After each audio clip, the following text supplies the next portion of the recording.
Bismillahirrahmanirrahim. Assalamualaikum. Dear students, welcome to Superior Group of Colleges Learning Management System. मैं हाफिज फरूक शहजाद। आज हमारा first year का chapter number 2 यानी कि वेक्टर्स एंड इक्विलिब्रियम का लेक्चर नंबर 3 है, जिसमें हम सीखेंगे vector addition by rectangular components.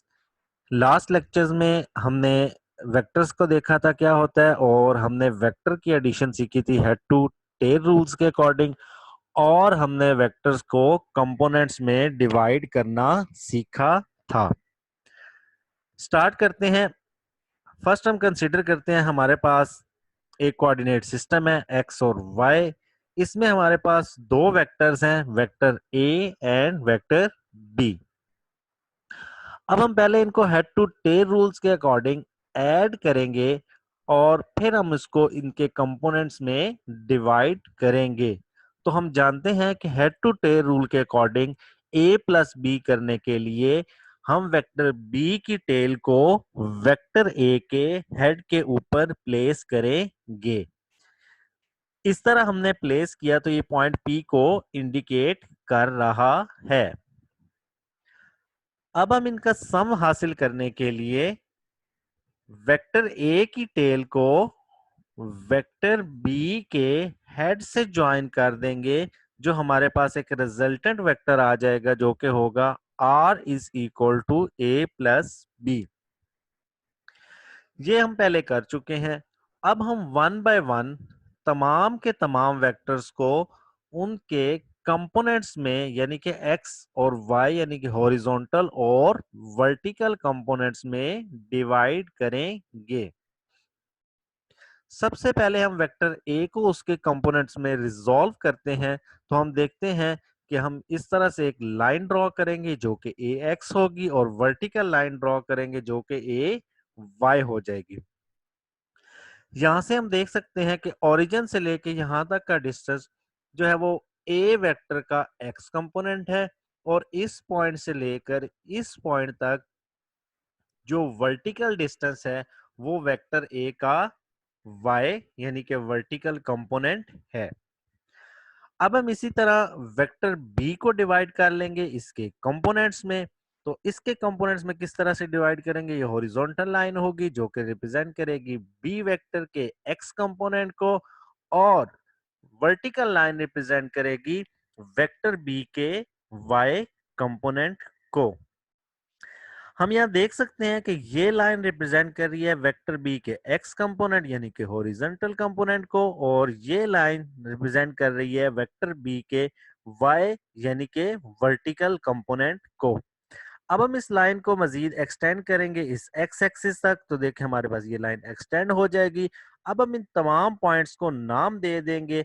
जिस पॉइंट को ये कट कर रही हैं, तो यहाँ पर हम देख सकते हैं हमने इस पॉइंट को एम नाम दे दिया, इसको एस, इसको क्यू और इसको आर।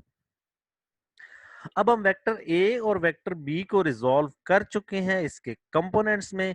अब हम रिजॉल्व करेंगे रिजल्टेंट वेक्टर को इसके कंपोनेंट्स में। ये जो रिजल्टेंट वेक्टर है इसके रिजल्टेंट कंपोनेंट जो कंपोनेंट्स हैं एक्स और वाई कंपोनेंट्स के लिए हम क्या करेंगे, यहाँ से लाइन ड्रॉ करेंगे जो कि ये लाइन रिप्रेजेंट कर रही है ओ से आर तक। ये ओ से आर तक वेक्टर आर का एक्स कंपोनेंट है। इसी तरह वर्टिकल लाइन ड्रॉ करेंगे जो कि आर से पी तक है, ये रिप्रेजेंट कर रही है वेक्टर आर का वाई कंपोनेंट। तो इस तरह देखिए इस डायग्राम में हम देख सकते हैं कि हमने तमाम के तमाम वेक्टर्स को उसके रेक्टेंगुलर कंपोनेंट्स में रिजॉल्व कर दिया है। अब हम इन जो कंपोनेंट्स हैं उनको रिजॉल्व करके वेक्टर्स का सम हासिल करने की कोशिश करेंगे। तो अभी तक हमने किया क्या है, सबसे पहले हमने क्या किया, find the X and Y components of all vector. हमने सारे के सारे कंपोनेंट यानी कि ए बी और आर के एक्स और वाई कंपोनेंट्स फाइंड आउट किए। फिर हमने क्या किया कि उनके एक्स कंपोनेंट फाइंड कर लिए, ए बी और आर के एक्स कंपोनेंट फाइंड किए, और फिर ए बी और आर के हमने वाई कंपोनेंट्स फाइंड आउट कर लिए। अब हम नेक्स्ट देखेंगे कि हम इन वेक्टर्स को ऐड किस तरह से करेंगे। फर्स्ट ऑफ ऑल देखते हैं हम हॉरिजॉन्टल कंपोनेंट्स हमारे पास कौन कौन से गिवन है और उनको हम ऐड किस तरह से करेंगे। तो हमारे पास देखें लाइन है, the horizontal component of vectors A B and R R resolve such that O R is equal to O Q plus Q R. ये लाइन कहां पर है, हम यहां पर देख सकते हैं कि ओ आर एक कंपोनेंट है जिसकी लाइन को हम डिवाइड कर सकते हैं O Q plus Q R में। इसी तरह अगर हम देखें तो ये क्यू आर है, ये इक्वल है एम एस के। हम पैरेलल वेक्टर्स या इक्वल वेक्टर्स पढ़ चुके हैं। कौन से वेक्टर्स होते हैं जिनका मैग्नीट्यूड और डायरेक्शन सेम हो। हम देख सकते हैं कि क्यू आर और एम एस की मैग्नीट्यूड सेम है, डायरेक्शन भी सेम होगी, तो ये क्या कहलाएंगे, इक्वल वेक्टर्स। तो हम क्यू आर को लिख सकते हैं एम एस के इक्वल। तो हमारे पास इक्वेशन बन जाएगी O R is equal to O Q plus M S. अब हम देख सकते हैं डायग्राम में ओ आर इक्वल है आर एक्स के, जबकि ओ क्यू हमारे पास इक्वल है ए एक्स के, यानी कि ए का एक्स कंपोनेंट है।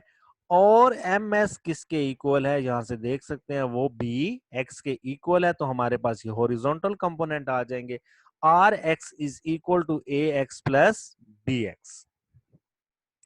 अब हम वर्टिकल कंपोनेंट्स की तरफ बढ़ते हैं। तो वर्टिकल कंपोनेंट ए बी और आर के क्या होंगे, हमने उसको रिजॉल्व किया है। तो देखिए ये इक्वेशन हमारे पास बन जाएगी that R P, this R and this P is divided actually into R S and S P. अब ये लाइन रिप्रेजेंट कर रही है R P is equal to R S plus S P. Again हम देखते हैं यहां से आर एस इक्वल है क्यू एम के। आर एस और क्यू एम क्या है, इक्वल वेक्टर्स हैं, तो हम इसको लिख सकते हैं। तो हमारे पास इक्वेशन बन जाएगी R P is equal to Q M plus S P. अब हम अगेन डायग्राम से देख सकते हैं कि जो आर पी है ये हमारे पास आर वाई के इक्वल है, और जो हमारे पास क्यू एम है ये एक्चुअली ए वाई के इक्वल है। हम यहां से देख सकते हैं कि क्यू एम ए वाई के इक्वल है, और जो एस पी है ये बी वाई के इक्वल है। तो इस तरह हमारे पास रिजल्टेंट यानी कि आर वेक्टर के वाई कंपोनेंट भी आ गए। तो इस तरह हमने देखे हॉरिजॉन्टल कंपोनेंट्स और वर्टिकल कंपोनेंट्स निकाल लिए हैं। अब हम इनको ऐड करना सीखेंगे। तो हम देखते हैं कि x और y कंपोनेंट जो है वो रिजल्टेंट वेक्टर के हमें हासिल हो चुके हैं। तो हम उनको रिजल्टेंट यानी कि सम लिख सकते हैं, r is equal to R X plus R Y. हम वैल्यूज पुट करेंगे तो ये हमारे पास एक रिजल्टेंट वेक्टर आ जाएगा। अब इस वेक्टर की मैग्नीट्यूड हम अगर फाइंड करना चाहें तो वेक्टर की मैग्नीट्यूड किस तरह से फाइंड आउट करेंगे। मैग्नीट्यूड के लिए हमारे पास फॉर्मूला होता है R is equal to R X component square plus R Y component square. हम उसके दोनों कंपोनेंट्स यानी कि एक्स कंपोनेंट और वाई कंपोनेंट का स्क्वायर रूट ले लेंगे, तो हमारे पास आर वेक्टर यानी कि जो रिजल्टेंट आएगा उसकी मैग्नीट्यूड हमारे पास आ जाएगी। वेक्टर को एक्सप्लेन करने के लिए हम जानते हैं कि हमें मैग्नीट्यूड के साथ साथ डायरेक्शन की भी जरूरत होती है। तो डायरेक्शन के लिए हम जानते हैं हम थीटा यूज करते हैं, that is tan inverse R Y over R X. तो हम यहाँ पर आर वाई और आर एक्स की जो वैल्यूज अभी हमने प्रीवियस डिटरमाइन की हैं वो यहाँ पर पुट कर देंगे। तो हमारे पास यहाँ पर थीटा आ जाएगा जो कि होगा theta is equal to tan inverse of A Y plus B Y over A X plus B x.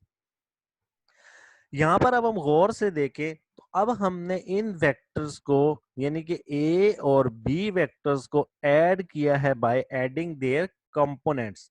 हमने instead of A plus B को डायरेक्ट ऐड करने के हमने उनके कंपोनेंट्स को ऐड किया, तो हमारे पास आर वेक्टर आ गया जो कि ए और बी के कंपोनेंट्स पर मुश्तमिल है। फिर हमने आर वेक्टर की मैग्नीट्यूड फाइंड की, वो भी कंपोनेंट्स की मदद से की, और हमने उसकी जो डायरेक्शन फाइंड आउट की एंगल थीटा, वो भी हमने उनके कंपोनेंट्स के जरिए फाइंड आउट की कि हम कंपोनेंट्स के जरिए किस तरह से फाइंड आउट कर सकते हैं। तो ये था vector addition by rectangular components. अब हम देखते हैं कि वेक्टर्स को जब हम किसी कोऑर्डिनेट सिस्टम में रिप्रेजेंट करते हैं तो उसमें उनकी वैल्यूज पर किस तरह से इफेक्ट होता है।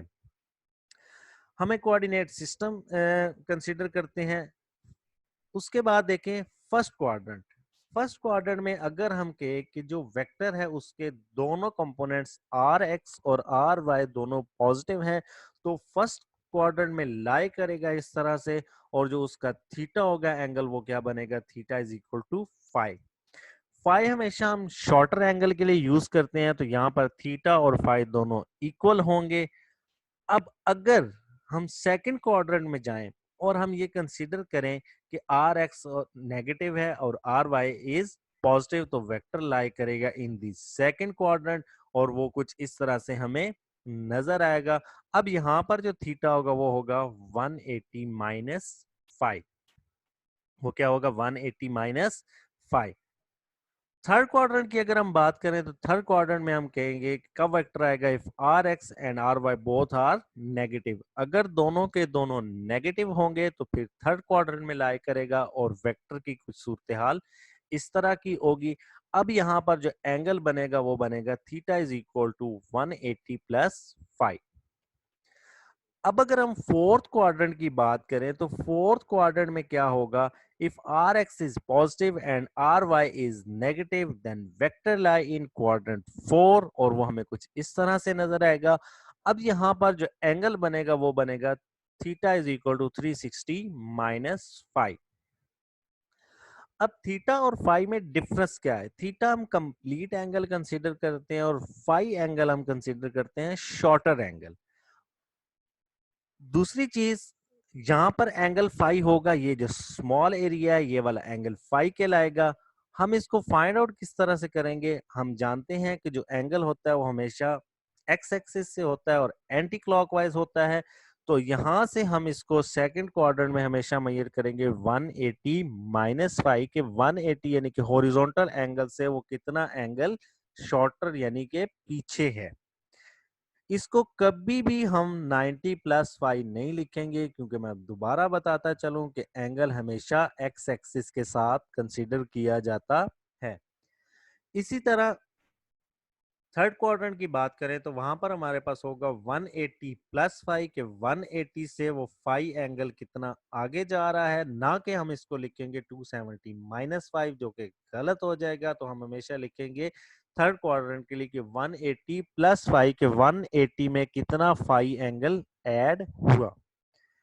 इसी तरह फोर्थ क्वाड्रेंट में 360 माइनस फाइव फाइव होगा, यानी कि इस हॉरिजॉन्टल लाइन से वो एंगल पीछे कितना है, ये शॉर्टर एंगल फाइव कहलाएगा, ना कि हम इसे 270 प्लस फाइव लिखेंगे। तो इन शॉर्ट बताता चलूं कि एंगल हमेशा हॉरिजॉन्टल एक्सिस के साथ कंसीडर किया जाता है। एक शॉर्टकट बताता चलो इसको याद करने का, फर्स्ट क्वाड्रेंट में दोनों कंपोनेंट हमेशा पॉजिटिव होंगे और थर्ड क्वाड्रेंट में दोनों कंपोनेंट हमेशा नेगेटिव होंगे। फर्स्ट कंपोनेंट में दोनों पॉजिटिव, सेकंड थर्ड क्वाड्रेंट में दोनों कंपोनेंट नेगेटिव होंगे।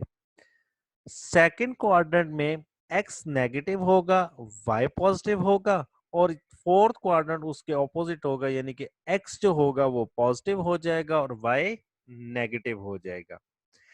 एक और तरीका भी है इसको याद रखने का कि वाई एक्सिस के राइट साइड पर एक्स पॉजिटिव होगा और वाई एक्सिस के लेफ्ट साइड पर एक्स नेगेटिव होगा।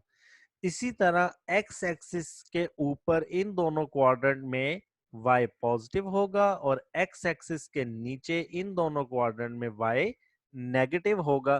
तो अक्सर इसमें एमसीक्यूज बोर्ड में पूछा जाता है कि कौन कौन कौन से कंपोनेंट पॉजिटिव हैं और कौन से कंपोनेंट्स नेगेटिव हैं। कुछ पास्ट पेपर्स देखते हैं, पहला एमसीक्यूज देखते हैं। जिस तरह अभी मैंने कहा कि एमसीक्यूज पूछे जाते हैं, if R X is negative, अगर एक्स नेगेटिव हो और वाई पॉजिटिव हो, एक्स नेगेटिव आपके पास आ जाए, एक्स कंपोनेंट उसका नेगेटिव है और वाई कंपोनेंट पॉजिटिव है, तो वेक्टर किस में लाई करेगा, 2015 में गुजरावाला बोर्ड और मुल्तान बोर्ड 2018 में पूछा गया, तो ये सेकंड क्वाड्रेंट होगा जहां पर वेक्टर लाई करेगा। इसी तरह सेकंड एमसीक्यूज देखते हैं कि if R X is positive and R Y is negative then the direction of resultant vector lie in Multan 2010 और 2011 में पूछा गया। तो ये हम जानते हैं, अभी हमने देखा कि ये आपके पास फोर्थ क्वाड्रेंट बनेगा। इसी तरह का एक और एमसीक्यू थोड़े से डिफरेंट स्टाइल से पूछा गया। The direction of a vector in plane is described by an angle which the vector makes with dash and is in dash. तो अभी हमने डिस्कस किया कि जो वेक्टर एंगल हम ड्रॉ करते हैं वो हमेशा पॉजिटिव एक्स एक्सिस से होता है और एंटी क्लॉकवाइज होता है। तो इसमें जो ऑप्शन हमें नजर आ रहा है वो कौन सा होगा, ए ऑप्शन, यानी कि पॉजिटिव एक्स एक्सिस और एंटी क्लॉकवाइज, ये आंसर दुरुस्त होगा। रावलपिंडी बोर्ड में 2018 में ये पूछा गया। शॉर्ट क्वेश्चन अक्सर इस टॉपिक से नहीं पूछे जाते, लेकिन एक्सटेंसिव यानी कि लॉन्ग क्वेश्चन के लिहाज से बहुत इंपॉर्टेंट क्वेश्चन है। स्टेटमेंट इसकी कुछ इस तरह से पूछी जाती है, define rectangular components of a vector, के रेक्टेंगुलर कंपोनेंट्स क्या होते हैं। How two vectors can be added by rectangular component method, के रेक्टेंगुलर कंपोनेंट से हम वेक्टर्स को किस तरह से ऐड कर सकते हैं। लाहौर 2013, गुजरांवाला 2019 और रावलपिंडी बोर्ड 2019 में पूछा गया। सेम इसी टॉपिक से एक और एक्सटेंसिव क्वेश्चन डिफरेंट स्टाइल से पूछा गया। वो क्या था कि explain the vector addition by rectangular component method. Simple statement पूछी कि गुजरांवाला बोर्ड 2014 में और लाहौर बोर्ड 2019 में। तो ये जो क्वेश्चन है ये लॉन्ग के लिहाज से बहुत इंपॉर्टेंट है, एक्सटेंसिव क्वेश्चन इसमें से काफी दफा क्वेश्चन आ चुका है और इसमें से मोस्टली एमसीक्यूज भी पूछे जाते हैं। ये था हमारा आज का लेक्चर जिसमें हमने सीखा कि वेक्टर्स को हम एडिशन बाय रेक्टेंगुलर कंपोनेंट्स कैसे करते हैं। हमने वेक्टर की एडिशन सीखी बाय रेक्टेंगुलर कंपोनेंट्स। इंशाल्लाह नेक्स्ट लेक्चर हमारा होगा प्रोडक्ट ऑफ वेक्टर्स के बारे में, कि वेक्टर्स का प्रोडक्ट यानी कि वेक्टर्स को मल्टीप्लाई किस तरह किया जाता है। उसमें दो टाइप्स होंगी, dot product and cross product. तो नेक्स्ट लेक्चर में हम डॉट प्रोडक्ट के बारे में पढ़ेंगे। जजाकल्लाह।